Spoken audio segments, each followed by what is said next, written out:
Just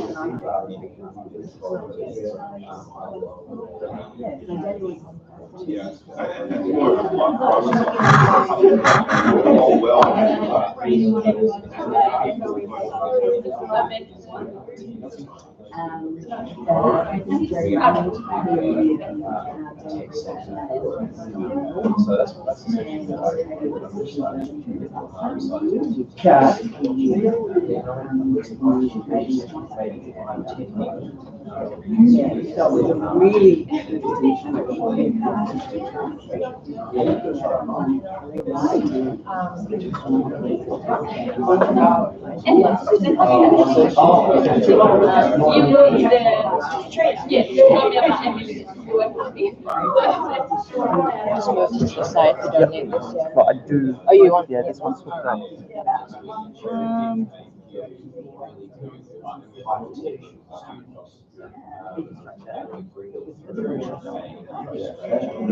Yeah, he is, yeah.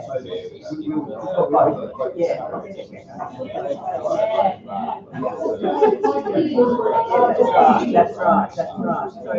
So really, Is it ABV? No.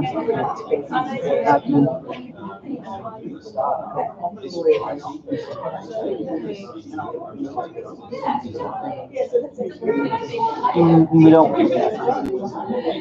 If you just click that, and then But are you sure the computer will still be running? Just want to make sure it doesn't stop going on. Yeah. It's running. We might have to start. Let's go back to the live thing and just if I move the lectern of the computer.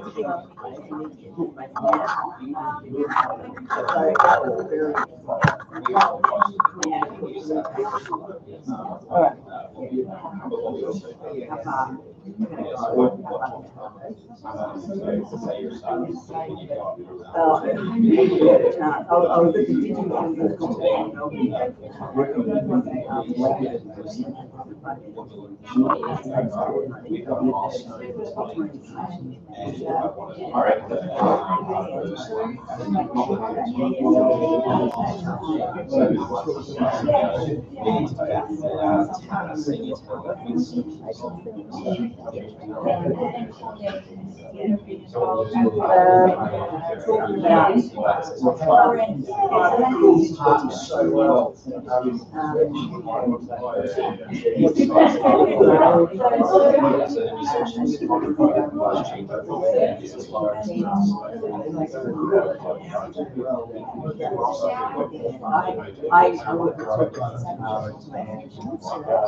It's not your data, it's not people's data. But it can be a lot more granular.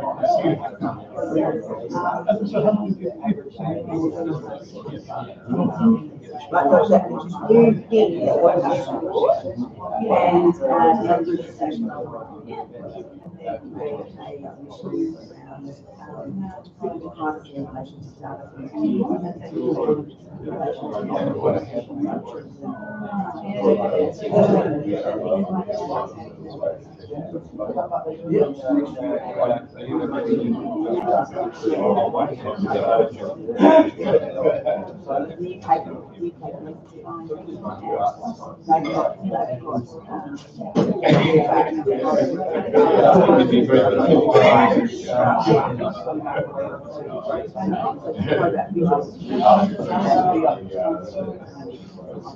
No, I think it's data.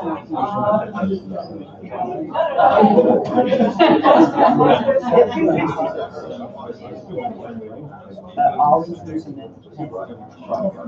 Yes. And I think to myself,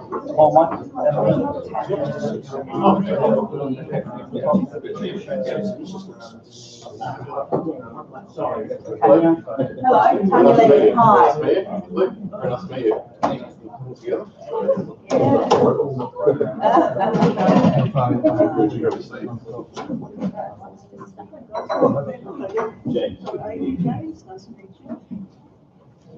Okay.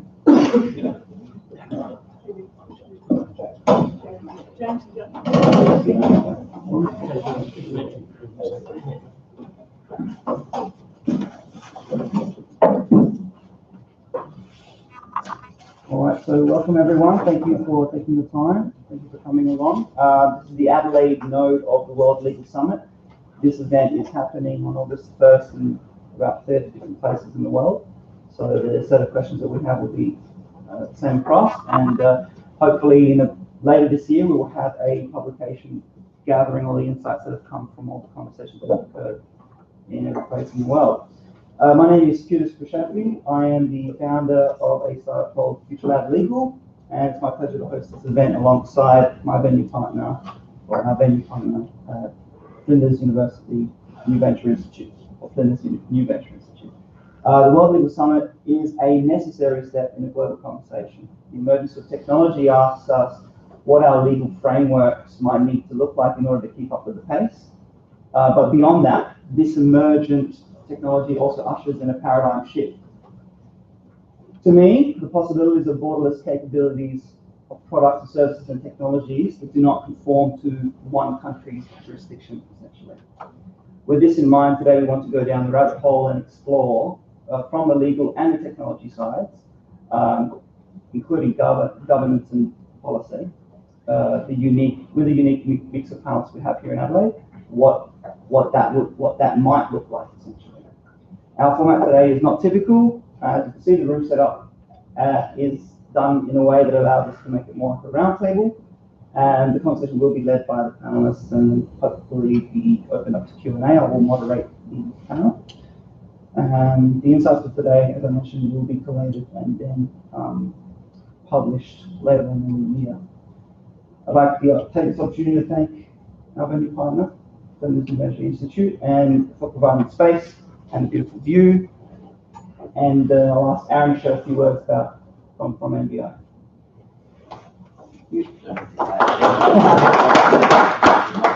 Yeah, look, welcome everybody. It's terrific to have you all here this morning. My name is Aaron. I'm the Deputy Director of Operations for the New Venture Institute, and we're really part of the university that kind of straddles the inside and the outside. That is, we work hard to bring elements of the university out into industry and elements of industry into the university. Quarter Flinders' mission is to make sure that we have the most enterprising graduates, and the New Venture Institute is a very central part of delivering on that vision. We help people to develop an innovative mindset, skill set and tool set, and we do that in a range of programs, one of which is Venture Dorm, and I'm proud to say that Kidus recently graduated from our Venture Dorm program with his concept Future Lab Legal, and that's one of the reasons why we're partnering with him today. I'd also like to acknowledge Tanya, our Dean of Law, who is doing amazing things, helping people to reimagine what the future of law is, both in an accredited and non-accredited way. So a couple of housekeeping things. Has anybody not been here before? Just one, okay. Just bathrooms and amenities straight ahead behind the elevators around the outside. If you hear the fire, the beeping and the whooping and the fire alarm, on the first ones, don't do anything, just listen, and if we need to evacuate the building, we'll do that. If we need to, we'll take the stairs. The stairs are next to the lift and also on the side. Please don't take the lift. I'll be here, or Emily will be here, where's Em? There you are. and we'll take you downstairs. It's highly unlikely, but I felt that I just needed to say that. It would surprise me if anything in a building that's so full of concrete and steel could actually burn, but we have 32 high-tech labs here, and there are people doing crazy things in those labs, including energetic materials, so it's possible. Just one more thing. I would very much encourage you, if you have a little bit of time today, and I know some of you are pressed for time, to take an opportunity to explore both the building and the amazing precinct that we're in. You know, this is one, I guess, a nod to what the future of manufacturing industry could be. So it's not law, but law is ambient throughout everything that people are doing here. And it's a really interesting collision space between government, research and industry, and also a growing community. We've got a bunch of houses being built, and people have washed through, people coming through every day to have a look at what's happening here. So if you get a chance in a breakout session, go and talk to some people, find out what stories they're working on, and you might be surprised at some of the amazing things and perhaps opportunities and partnerships you could make. So thank you very much. Proud to be here. Nod to Emma. There's some amazing food here, and the challenge is to work out which ones are baked and which ones are bought, because they are all amazing. Thank you, everybody. I look forward to today. Thank you. Yes, I'd also like to thank my wife, so that's Emma, who's helped really bring the refreshments to the event and organise some of the logistics. So thank you very much. All right. We're also using a hashtag here globally, so not just for this location. So hashtag WLS 2019 or 2019. It's been used worldwide, so don't be shy to use social. So one more thing. Yes. Wi-Fi. Would anybody like Wi-Fi access today? Yeah. Okay. I've got a few tags here, so they're. Thank you. Great. Thanks for that, Aaron. All right, so we'll get started. The first panel is on identity and personal governance. The identity and personal governance panel explores topics dealing with identity in the digital arena and what it looks like to manage digital identities. We'll focus on how emerging technologies are enabling decentralized identity systems, along with what different models of digital identities look like in a legal context, to the extent that we can. We will also explore how technologists can account for these structures in the way the technologies are being developed. So we'll start with the first panel. And we have a wonderful mix of panelists here from varied backgrounds to explore the theme, so let me introduce them. We have Donna Mayhew. Donna? Donna has led strategic change management and policy initiatives across different state jurisdictions in the transport, education, social inclusion, mental health and disability sectors. In a current role as the inaugural SA Principal Advisor for Information Sharing, Donna leads the statewide implementation of a protocol for information sharing that promotes interagency collaboration and early intervention for vulnerable individuals and groups. Donna was awarded a Winston Churchill Memorial Trust Fellowship in 2015 to research harm prevention and information sharing regimes across Canada and the UK. She's a member of the International Association of Privacy Professionals and a self-professed privacy geek. Much of Donna's current work involves advising on ethical data stewardship in the emerging environment of data analytics informing public policy. So please welcome Donna. Thank you. The next guest that we have, I'm going by my list, so I'll get to Owen, but Andrew Andrews over here has worked in every facet of the IT industry for over 25 years. His experience includes project management, mobile app development, data warehousing, business intelligence, stakeholder engagement, ICT governance, strategic information management, and entrepreneurship. And has consulted extensively to Commonwealth and state government agencies, non-for-profit and private sector clients across Australia and New Zealand. He's a mentor for ThinkLab at the University of Adelaide and here at NBI. So that's how I met Andrew. Andrew is also the Data Governance Manager for the ACCC, but joins us today as a member of the Australian Data Management Association SA Committee member. Thank you. Please welcome Andrew. To his left, we have James Price, who has over 30 years' experience in the information industry. And I realise that it's information, not the infrastructure that delivers it, that creates business value. James formed Experience Matters, a firm that advises on how to manage vital data, information and knowledge as a strategic business asset to drive significant and tangible business outcomes. He has worked at the University of South Australia, researching the barriers to and benefits of managing data, information, and knowledge as a strategic business asset, and has been described by Gartner as tremendous, with that research being groundbreaking. James is internationally recognized as an author of ethics-approved peer-reviewed papers and as a keynote presenter to business and academic conferences. Dr. James. On the far right, Owen Churches. He is a senior statistician in the Government of South Australia, where he works for the Child Death and Serious Injury Review Committee. His work spans both the mathematical and political aspects of using government data to help make decisions. In 2018, he won a Churchill Fellowship and spent 6 weeks in the United Kingdom studying the ethics and social repercussions of automated decision-making in government. Before joining the public sector, Owen did his PhD in neuroscience at the University of Cambridge and worked in industry and academia. Welcome, Owen. And finally, I think he will be our tech geek, James, or tech representative, James Scott. He's the CEO and founder of DigiChain Capital, an Australian blockchain services company, and co-founder of Minted, an Australian company servicing the digital securities industry. James also serves as chairman of the South Australia Blockchain Association. James is active over several countries and an advisor to several blockchain companies, and is well versed in the global regulatory environment, including the security token and digital derivatives landscape. He's the executive director of Paratech, which is a fully regulated digital asset liquidity platform in the Philippines. He is a technical analysis educator and speaker, and specializes in digital markets, providing professional assistance on secondary market solutions, over-the-counter trading, and market making. Good work, James. We do have two Jameses, so James Scott and James. I'll probably use the last name. All right, so with the seed questions, these are the questions that are asked all over the world. Obviously, with the mix of panelists, some of those will be easier to answer than others, and some won't be able to be answered at all, but that's not a problem. We collate what we can and we move forward. So from a legal perspective, anyone on the panel like to speak on what the most promising proposed or recently enacted legislation, regulations, or standards in regards to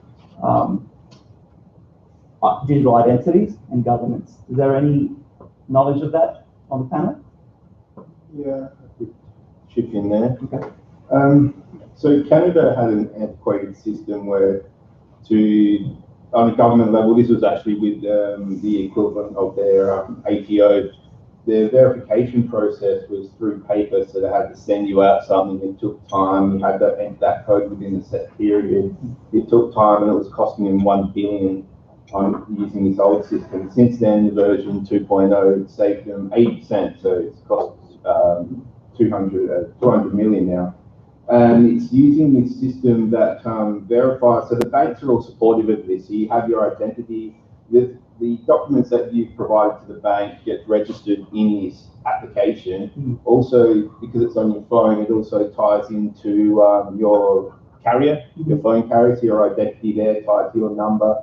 And there's another metric. And with this, you can verify your identity, and the government has said, the Canadian government said, this is a verifiable. We understand this can't be, it can't be fake. We trust this, and they started using the system, and it's saved them 800 million. So in effect, have they gone? Is that a first step into what would be a digital identity, or is that? And it is a trusted digital identity for the government, for banking, for other facilities.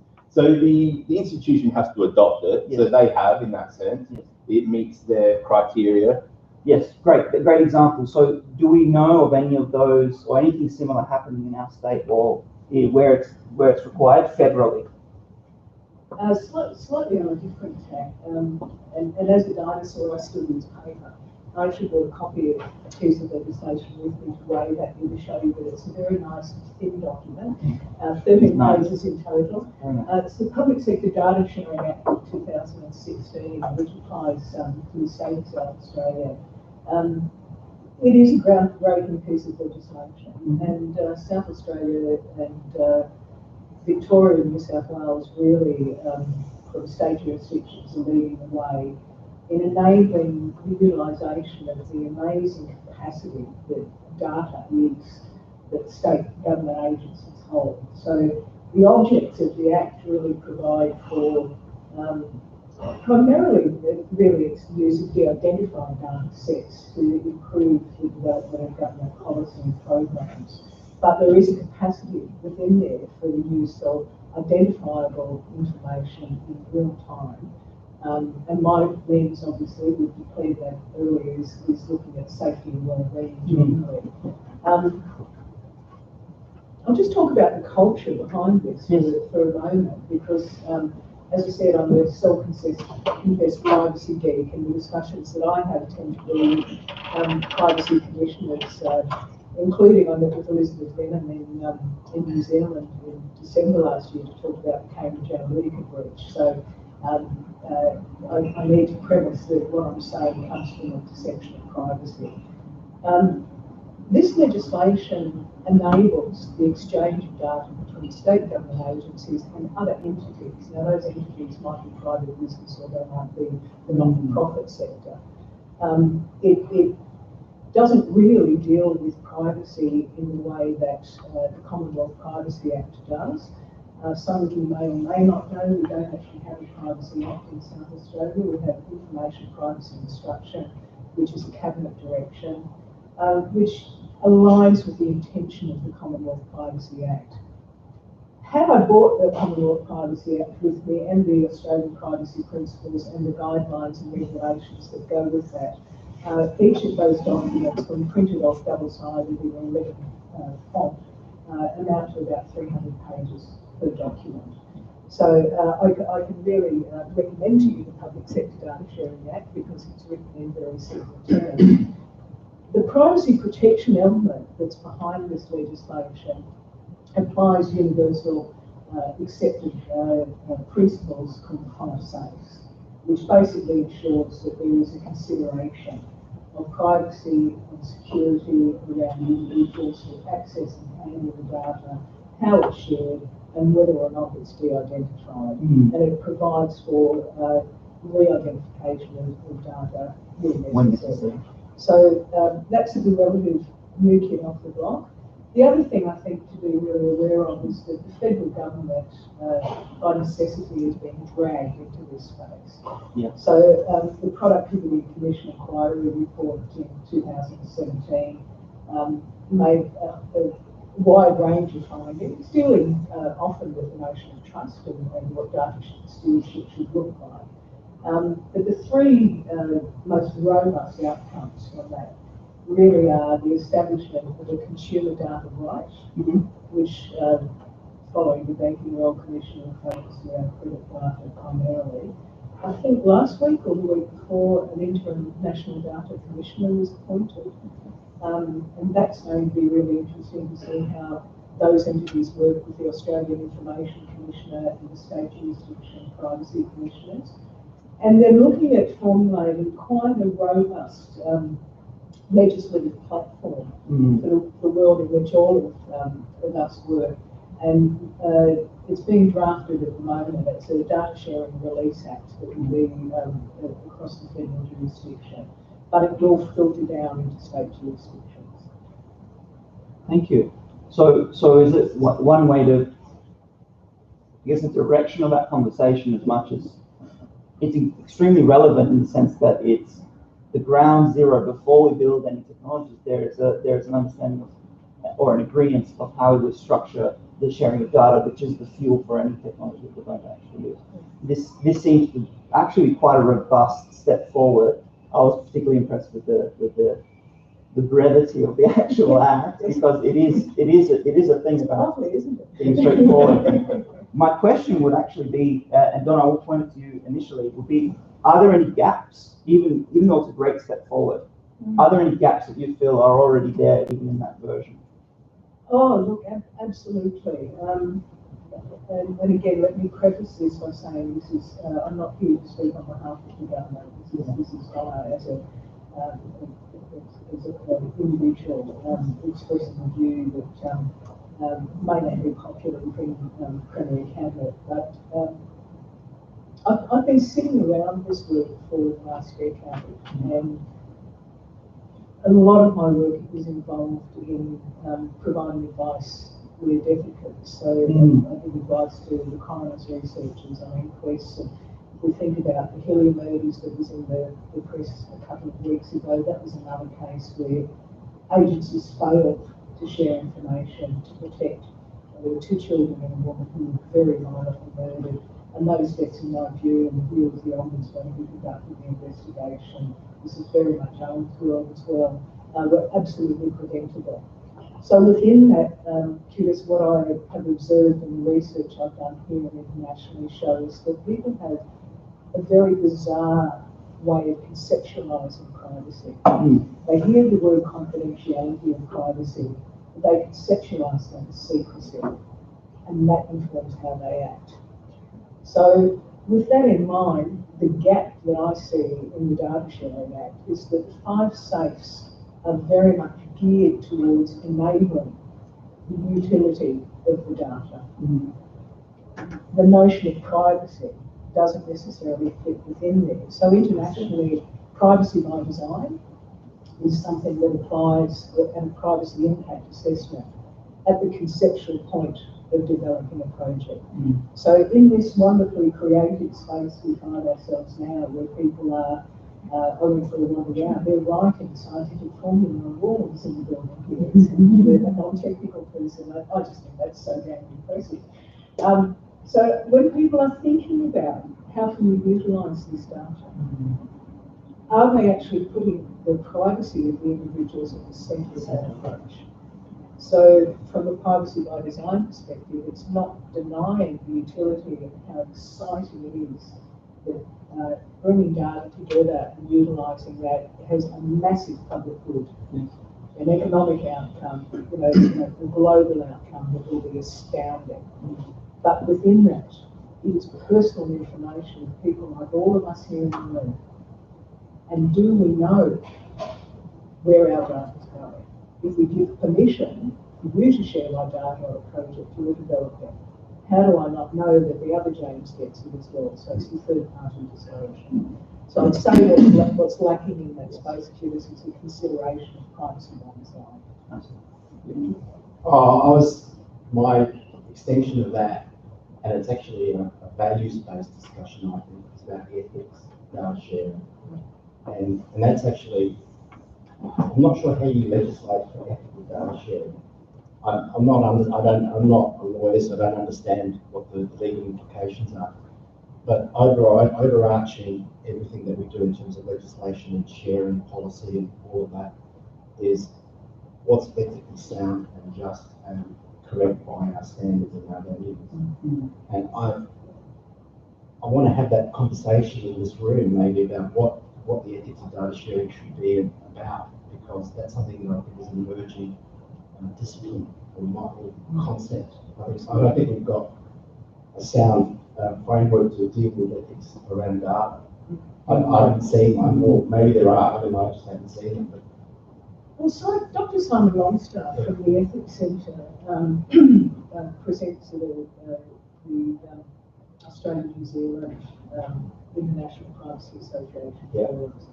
So there's a lot of discussion happening amongst human rights commissioners and privacy commissioners and information commissioners, exactly about what you're saying at the moment. So, I recall Simon saying, because we can doesn't mean we should.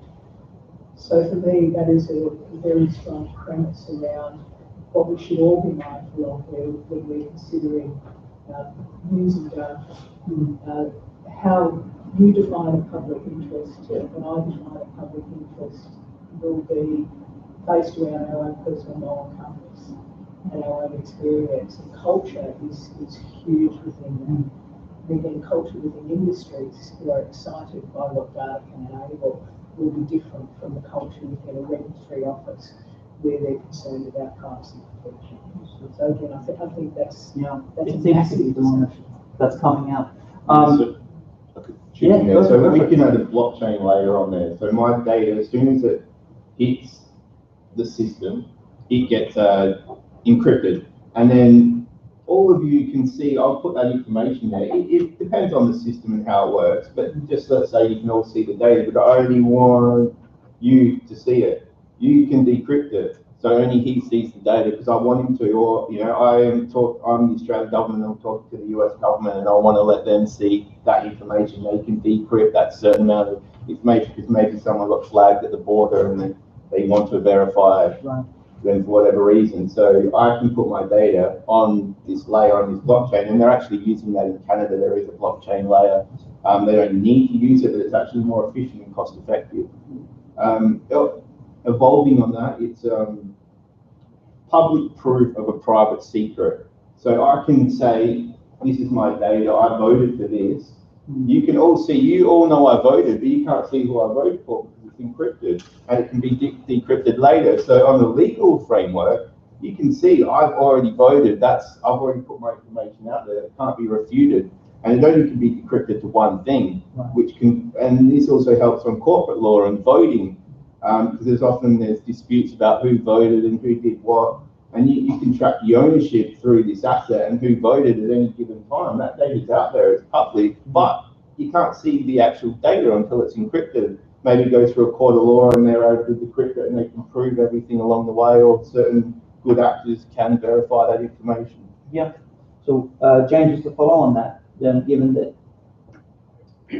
blockchain and ledger technology is an obvious choice for maintaining, this is demonstrated, the immutable data that we need to hold and protect, what are the pitfalls you currently see in applying that technology in a legal framework? Where is it acceptable? So Canada, certain systems or certain institutions will accept it, but not everybody. Some people decide, well, that's acceptable, and would those systems allow for personal governance? Because what part of this panel is also digital identities on one end, and we've gone down the rabbit hole a little bit on that, but it's also personal governance. Like how much of it is handed to the tech? The question is, does the technology allow for personal governance as long as the legal frameworks allow for personal governance? The autonomy of the citizen to manage their own data or manage their own decisions digitally. Yes, well, in the future, so everyone's logged in. So you've got all these websites you go to and you log in. You've got to remember your password. Sometimes you need to use a capital or a number and all of that. That's the past. Our kids are going to be having these other systems where all their identity is being verified from the government or from a bank, or like I was saying with the telco, and it's attached to your phone. It's like having a credit card. So you can use it everywhere. If you lose it, you just ring up and say, I've lost it. You lose your phone. Same kind of thing, you shut it down. Plus, so if someone's using your credit card overseas, it gets flagged. Same thing, if they notice that your phone is used doing unusual activity, it'll be flagged the same way. So your identity, you'll have control over what identity you put on that system, and then you can verify everything along the way. Anywhere in the world, that's how it should be or would be in the future. So just to press on that last bit, would there be a circumstance where, because all of the scenario that in the scenario that you mentioned, you spoke purely about the government and the banks and this. So is there a situation where it's self-governed completely with the autonomy of the individual, or is it always in association with a government and a regulatory body? Because is that a possibility with this technology? Well, it's a question. It's not really, no one has the answer. Obviously, it's just something to explore. Because blockchain can disintermediate and disrupt traditional systems. We don't need the bank anymore, because I could send Bitcoin to any one of you. If you accept Bitcoin, I send you Bitcoin. You can use it for payments. That's it. So I have my own identity attached to that transaction, and I don't need any third parties. So I'm controlling my own data, my own banking, my own everything. So it is possibly completely self-contained. Yeah, and that can be have some legal framework attached to that, where my identity is attached to the decrypted hash or something like that. Okay. Owen, so with I guess part of this conversation is that one is to play catch up, obviously, to have the legislation in data first, and then be able to apply the technology. The other part of the conversation is government becoming more efficient, essentially. So my question to you is, in the attempt that government is trying to become more efficient, and they may likely try to automate decisions, and they have in our country, that affect individuals of that country or citizen. So how do you think this interacts with the rise in personal governance and digital identities? Will it help or hinder? I'll leave it open to you.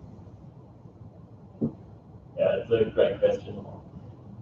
So I think the relationship between government and the individual is always this like really interesting interactive recycling process, right?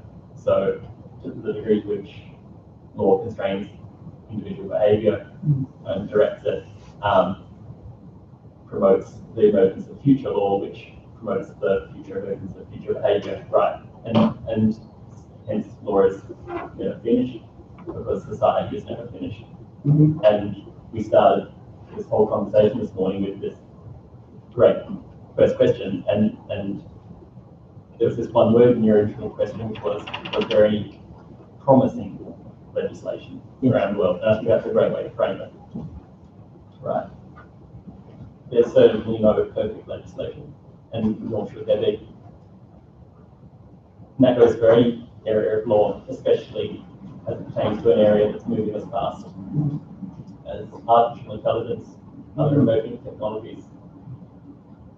So on this point, the degree to which personal autonomy, personal agency is defined, is created, is constructed by new laws in this space and new action of government. I think it's something that's really worth thinking about. And perhaps, by example, the degree to which we may start directing policing work, right, based on the data we have about crime in an area, means that there'll be more police in particular areas, right, on the ground. To the people who live there, who work there, who travel there, this becomes noticeable, and their self-identity, their self-awareness becomes defined by being the types of people who are police, right? This happens in a non-digital sense as well, right? People make decisions to send government resources to other places. What happens differently when algorithms are making this decision on behalf of the government is the speed and the scale, right? This is what technology always brings in addition to people. So the speed and the scale at which people's self-conception of their own identity becomes changed by the nature of a government algorithm that sends or removes resources to them becomes really important. And it's really important to keep in mind that at the end of the algorithm is a real person. And it's the people who should keep that most in mind are the people at the other end, are the people who brought the algorithm into existence. And I don't just mean statisticians and the computer scientists, I mean the political leaders who say, yeah, algorithm that, it's going to be good. I think the monumental impact of Centrelink's RoboDebt process here in Australia has been a remarkable wake-up call for all of us. And if there's anyone thinking even for a second that this is just going to be limited to the dispensation of welfare payments, first of all, it's a really shameful thought. But second of all, you're deluded. The nature of algorithmic decision-making in government is going to affect all strata of citizenry very, very soon. Very, very. Thank you. Thank you. So very, but very necessary. You did touch a point on at that last point about saying, well, it's not just the welfare, and I'd like to extend that beyond it just not being government and take a moment from James Price and speak a little bit about, now that we've established that data is the basis, is the ground zero of, we understand how to legislate data, then we deploy technology against that data. There's questions of ethics, there's questions of what should be automated, what shouldn't be, in the balance of digital identities and personal governance versus efficient government. Third parties came up. So in business, how involved or how important are information assets, which would be the bread and butter of data sharing in a business? It's a really interesting question, isn't it? And if actually, can I ask Don a question? Yeah, of course. While I do this, Of course. So you talked about data sharing and that the data is being shared with been some pretty serious consequences. What are your observations as to why data are not shared as well as they otherwise might be? Okay. When you've got a spare hour and 45 minutes and a glass of reading pen, you might want to read my Churchill report, because that's what it's all about. Look, again, for me, as somebody who came to this area late in life, I've not really considered at a very intimate, personal level what my own value of privacy was. And I can tell you that in the research that I did in Canada and the UK, and certainly the work that I've done here in South Australia, there's an overriding fear of breaching privacy. So as I said, people hear the word confidentiality or privacy, but what happens is they conceptualise that, and the behaviour that flows from that is one of privacy protection and being deeply embedded in the world of secrecy. So in Canada, in Toronto, I went to the privacy commissioner there, and he talked about privacy paralysis. I see something that alarms me. I feel I should act, but I'm fearful of breaching privacy, so I do nothing. And in the UK, there was a lot of discussion around legal literacy. Now, I can tell you that where there is very dense legal framework and regulatory framework that is enabling the use and disclosure of personal information, which is that, they still find that this occurs. So it's something that's deep within us. I actually brought some stats with me.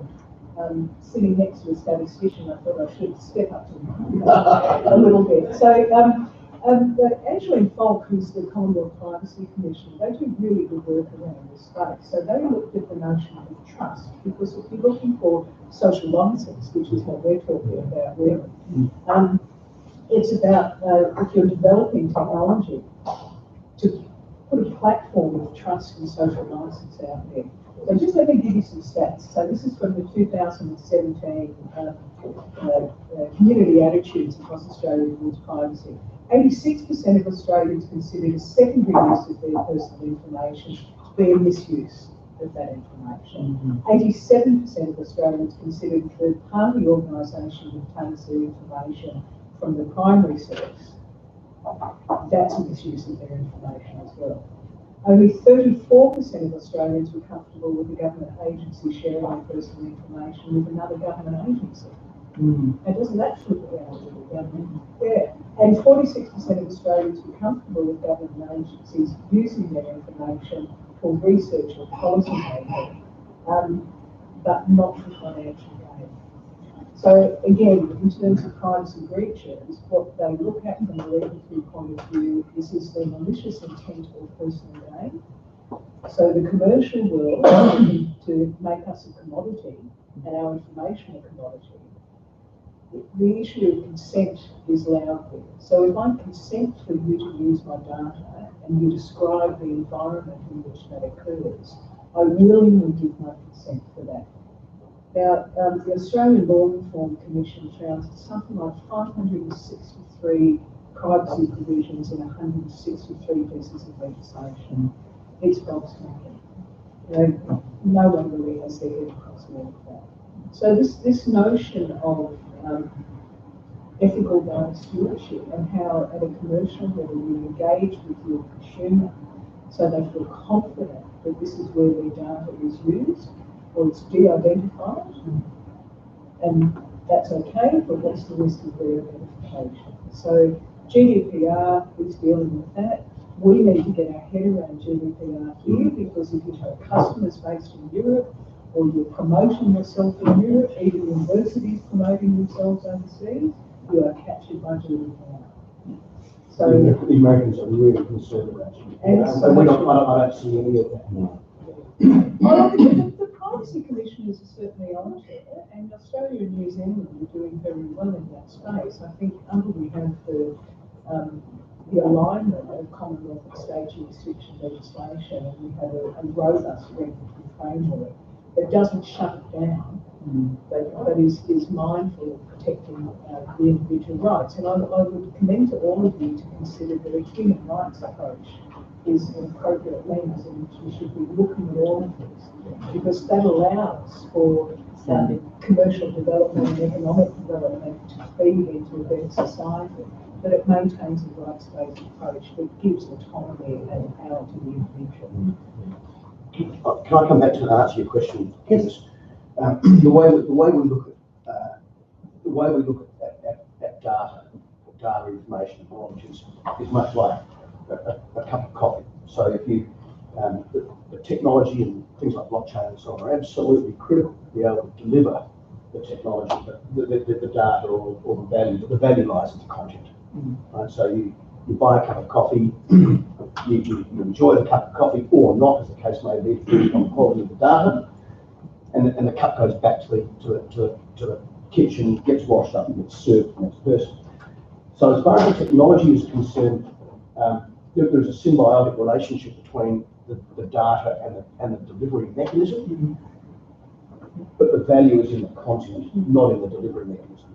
And yet, what we see is that there is little understanding of that.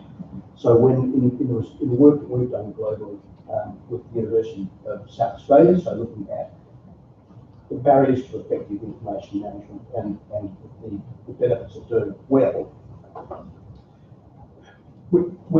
we did a root cause analysis on that, and it was the initial result was a pointless exercise because what it came down to was bad management, and I mean you can't do anything with that. So what we did was we stepped it back to bad management -1, which then gave us a whole swag of observations which we categorised into 5 major areas of failure. The first is that typically the executive does not recognise data, information, and knowledge as a strategic business asset, right? And so what typically happens is you have an information management problem, and what do? Well, you heave it over the fence to your IT and get them to fix it. Now, if you've got a personnel problem, if you've got an HR problem, do you race out and buy a bit of software? No, of course you don't. If you've got a financial management problem, you go out and buy MYOB. No, of course you don't. So why do we do that with an information management issue? So there's an executive awareness thing. There's a lack of governance. And we look at governance around at 2 levels. We look at it from business governance, which is about who makes what decisions. And so the board and the chief executive will say, Mary, you are the chief financial officer, you are accountable. And if you mismanage the money, we're going to sack you. If you misappropriate, we're going to jail you. Right? So there's true accountability. Mary then goes and says, well, I'm going to develop the annual budget, I'm going to put in place the reporting mechanisms, I'm going to delegate responsibility for who's going to spend that money. And so you look at the way money is managed, and then you look at the frameworks, you look at the tools, you look at the accountability, you look at the responsibility. You can apply that across the management of human assets, you can apply that across the management of physical assets and property. When we get to information assets, who's accountable? I have never met, but in fact I'll go further, I'll be contentious. There is no such thing as a chief information officer. There is no such thing. Why? Because nobody is accountable for managing the data assets of the organisation.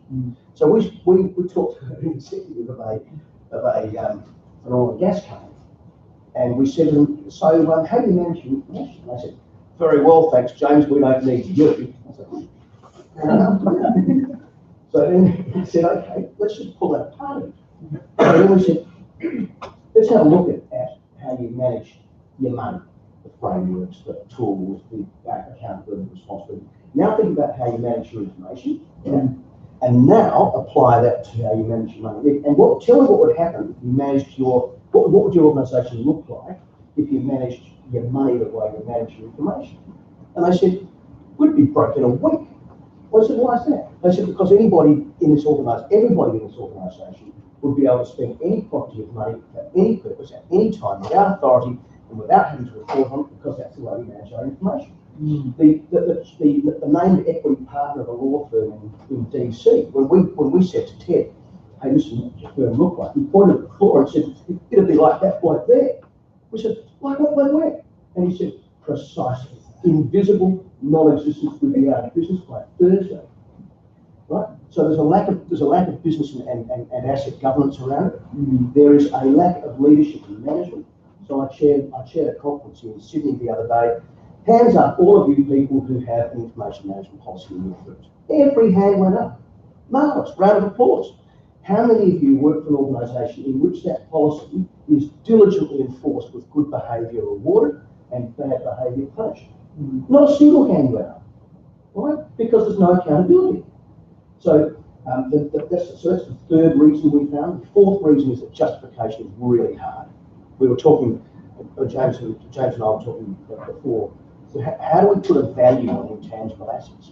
How do we put a value on information assets, data assets? And how do we? And yet that's an area of urgent interest. And Don, you were talking about debt. So the people who actually are getting their heads around this stuff are people like there's a mob called the Society of Trustees and Executive Professionals, and this is a bunch of lawyers and accountants who are saying, if we've got a succession planning issue, or if we've got a death and a distribution issue, what is the value of the digital assets that we have, and how are we going about that? Those guys are getting their heads around this stuff, whereas we in the information profession are failing to do that, and we've got to step up. And the last reason for poor information asset management is that the instruments and the tools are very often not fit for purpose. So you can't capitalise information assets and put them on the balance sheet. If you could, my job would be solved, because everybody would start taking interest. Things like language is really difficult. So, as an example, we work with a university, and they've got 4 different definitions of the term student commencement. And how can you run a business like that? So what we're finding is that there's immense value in the information assets. If you look at the work done by a mob called Ocean Tomo, looking at the value of the S&P 500, in 1974, 17% of the value of the S&P 500, and this is not the NASDAQ, right? This is just the grubby old manufacturers and pharmaceuticals and so on.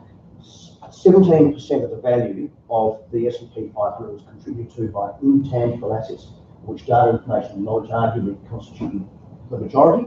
Today it's 84%. So if we don't think we're living in the knowledge economy, we had better think again. Does that answer the question? Yeah. And if I can just chime in on that, James, the value of data doesn't come from the positive aspects, in my view. It's where the risks are if it gets right, if it's wrong. And where we recognise the value of data is not when it's actually doing good, but when it's wrong, and what the implications are for business if it is wrong, or government when it is wrong. And yet when we get it right, it's fantastic. So we were working with a defence organisation who had, by now, a defence organisation, of course it's going to be need to know. And so yet nobody ever shared anything. There was no sharing of information. They asked us to write some principles. So the first principle we wrote was need to share. And suddenly what we had was these really smart engineers who have been working in missing huts separated by mounds of earth for decades, and have never spoken to each other, never collaborated, never communicated. Suddenly they were making stuff happen. It was absolutely brilliant. And so when you can effectively use the information, share information, how good would that, and between government departments, and how would it be? How novel. Because sometimes I like to chat about what's happening in New South Wales, because as far as identity is concerned, they tried to get the whole identity thing up. Single sign-on? Single sign-on. Yeah. Brilliant. Except that they couldn't make it happen. There was too much politics going on. So on Tuesday we were talking about about how do we change the culture, as Andrew was saying, how do we change the attitude to say, actually this information stuff is pretty good. We do need to be able to share it. So as an example, if somebody's arrested, then how is that information passed through through public prosecutions, through the court system, through the correctional system, through to rehabilitation for families? That information is not shared at all. So we need to start thinking about that sort of stuff, but it's got to be a behavioural thing. So one of the things that I'm going to be talking to those guys about on Tuesday is how do we create a culture of valuing and sharing information, and how do we do it in little tiny increments so that we can say, this is the benefit that we're going to get out of this. And if there's going to be a benefit out of it, let's put someone on a pedestal to say, here is somebody who is managing their information assets well. Encourage it. You know, shine a light on the thing and get people to say, hey, I want a bit of that. And at some stage, the flywheel will start to turn. Yeah.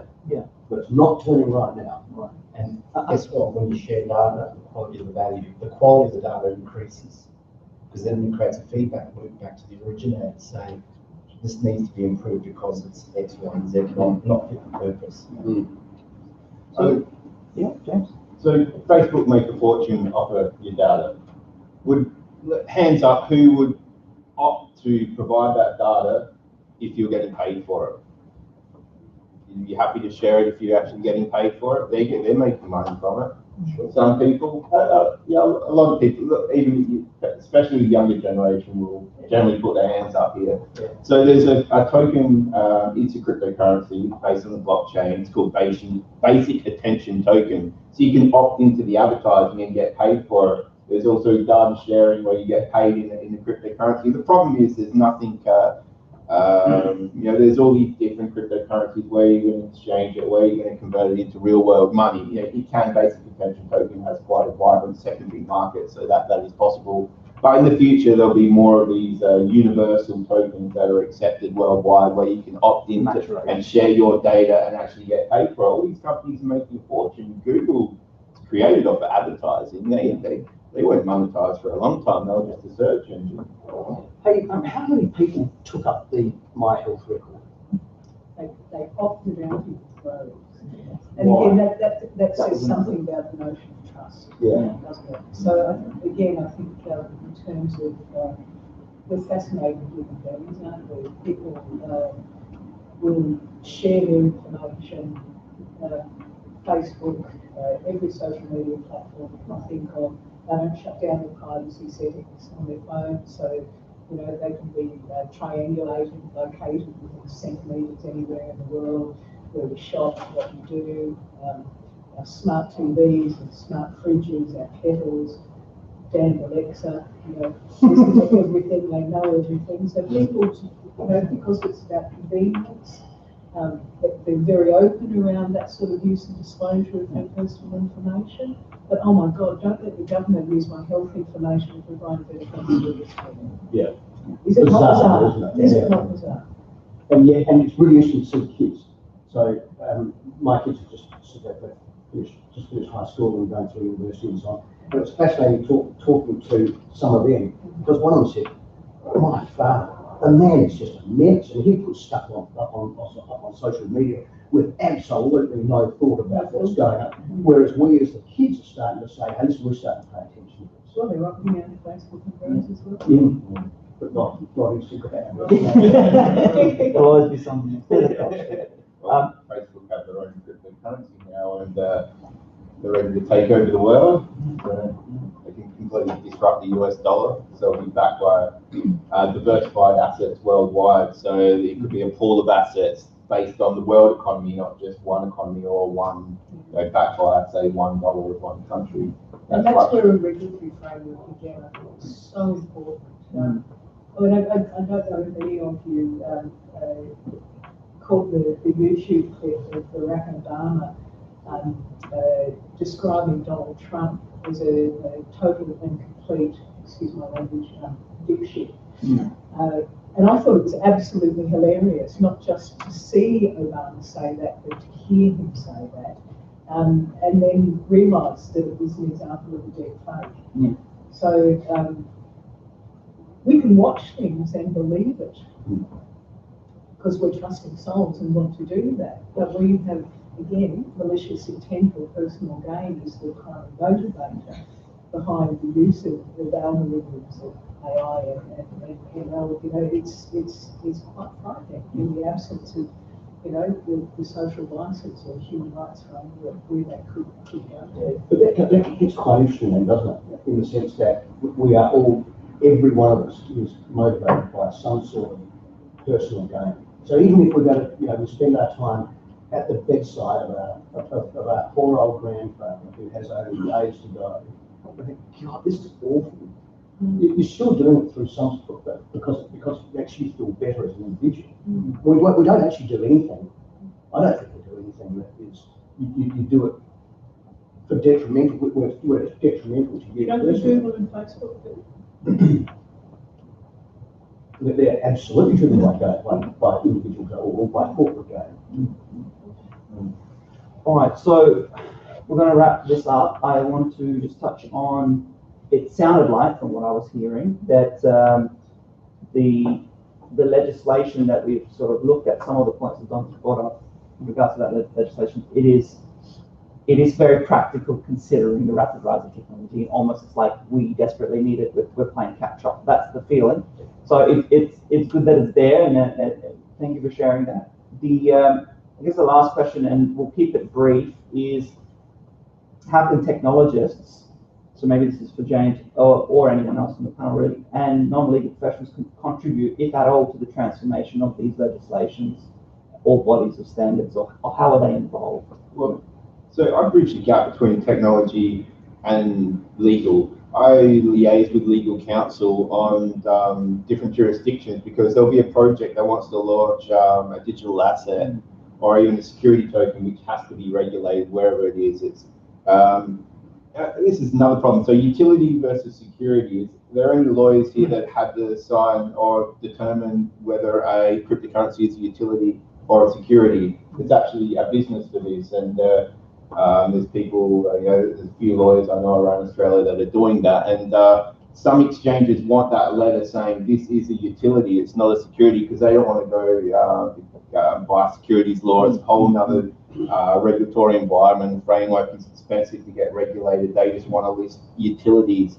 So a lawyer will actually sign off saying this is a utility, doesn't meet the requirements of the security. But this changes from jurisdiction to jurisdiction. Some countries won't accept that. I know they're all securities because you're buying it to speculate, you want the price to go up, so now it's a security. Yeah. Whether it could be an actual utility, like the basic attention token, where it is an actual utility.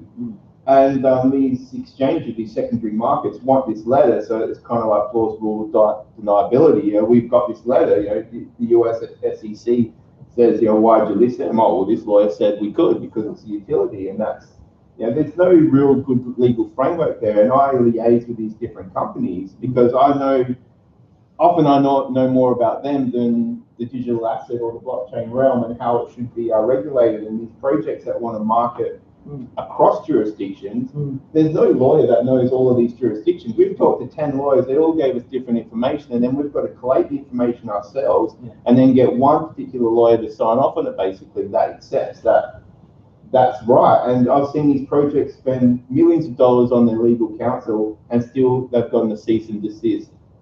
It's just ridiculous. So in your experience in doing this across various jurisdictions, have you ever had the opportunity to contribute to the body standards that exist at a governmental level, or is that still a walled garden? Yes, in one particular country I'm working with the SEC to help with the framework there, and some of their terminology, they were just trying to box things in. It was going to completely hamper, deter growth.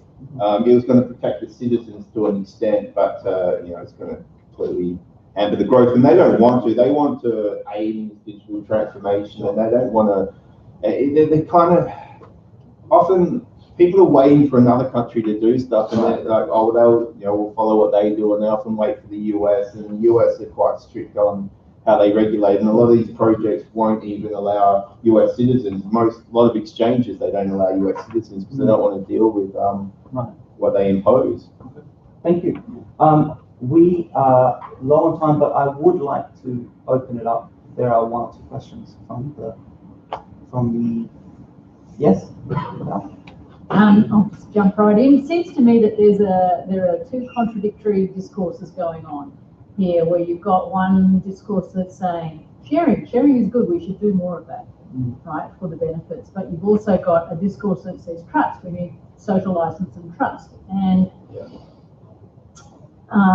and that people don't think that the sharing of their data for most purposes, secondary, tertiary parties using their data, is a good thing. They think that's an abuse of privacy. So you have two different discourses here. One that says sharing is good, one that says sharing isn't good. It's an invasion of my privacy.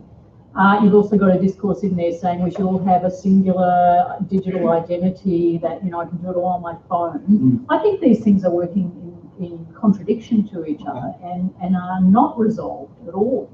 And that, you know, if you're talking about trust, I look at what's going on with politics and government at the moment, and I look at the regimes of Trump and of Boris Johnson, I was about to say Wilson,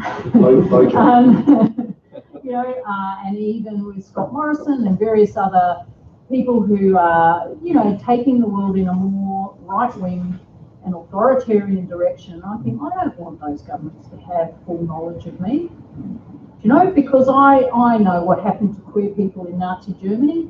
I know what happens to, you know, what is going to happen to people these days. I guess it's you know, Muslim nations who are being heavily discriminated against. Why would we want the government to have that full knowledge of us? Why would we want that level of surveillance? Because those kinds of authoritarian governments do implement surveillance as a tool of control. And so what you're suggesting by saying we should have singular digital identities, we should be happy about sharing our data, is also that we should be happy to trust that governments won't do the wrong thing with it, and that commercial entities won't do the wrong thing with it, and we don't. And so, you know, that's why I think that tension exists. So, comment? Sorry? Not don't, you can't ever. Next 4 years cycle, rewrite the law. It's like, you can't ever. So the Bitcoin blockchain, the blockchain for Bitcoin was designed so there wasn't double spending. There's every second of every day there's Bitcoin transactions. There's never been a wrong transaction. There's this consensus mechanism that works. That's why it's so good. It's been running for over 10 years, and every transaction, you can go on the blockchain, Bitcoin blockchain, and see every transaction that ever happened. It's encoded. You don't know who sent what. The FBI can work it out by when it goes into a centralized exchange or something like that. They can roughly work out. But the thing is, it works. The quality of the data is there because every transaction's gone through and been verified. The consensus mechanism works. The blockchain works. You add this to identity, so you can't have double identity. So I've given my passport, I don't know how many people, like institutions or companies, or verifying for investments and whatever. My data is out there. In the future, it won't be. You'll have control over it. You can have a trusted institution can verify that, and I can have a QR code and I scan. It verifies my identity. I don't have to do scans for my passport and all of that anymore. There can't be double identity where someone can take my identity anymore. It just won't be possible. Like, they can't do double spending on the Bitcoin blockchain by having that layer. So you can kind of get best of both worlds. We're just not there yet. There's a really valuable point that I'd like to bring that you just raised, and about my health record. So if we were to have a situation where we were to have our my health record blockchain data entry. So the data entry point is actually the real issue. So the health professionals who are doing the data entry, they're humans and they're fallible. They have cultural biases, they have gender biases, they have a whole lot of unconscious and conscious bias. If they enter data into a hash and it's there forever, they've entered wrong data and it's there forever, and that data can be then used against the person down the track. And that authoritarian regime is very, very concerning. So people dropped out of my health record in droves. I was one of them. I feel very concerned about that. And it comes down to the topic of ethics and how do we actually bring that into play. If I can pick up on that, the majority of privacy breaches that are based around human error. And you might remember, 15 years ago, there was a very senior member of defence who went from the days of floppy disks, when floppy disks had a computer sitting input, a bit of a career limiting move, I would suggest there. When I was in Scotland doing research a couple of years ago, and again, this was around domestic violence mortality that I was looking at. There was a breach that occurred where a worker sent very identifiable information about high complex needs within a particular family and a number of agencies were working in, and he didn't send it to one worker, he sent it to his entire contact staffing base. So human error, yeah, absolutely alive and well. There is one legal mechanism in place at the moment that is gaining carriage, and it's the notifiable data breach scheme that the Commonwealth here brought in. But notifiable data breach schemes are consistent across GDPR. So that's basically where you as a business entity are aware that there's been a breach. You're notifying individuals that this has occurred. And that allows each citizen to take responsibility for putting in place their own protective measures. So it might be that they shut down settings, it might be that they tell family members. The whole range of different action that people take. But you're absolutely right, both of you. I couldn't agree more with your comments. And Owen's comment. We are just scratching the surface in a new area of law, a new area of trade and commercial conduct and behaviour. You think 20 years ago there was no industry in privacy that existed around GDPR. There was no legislation that dealt with it. We're really at the cusp of what is a really exciting phase. But the cautions that you both raised, I think, are very valuable. We all need to take some responsibility to be mindful of that. And in the world of academia, jump in and go for it. I think there's a real opportunity to start advising and performing the next generation of practitioners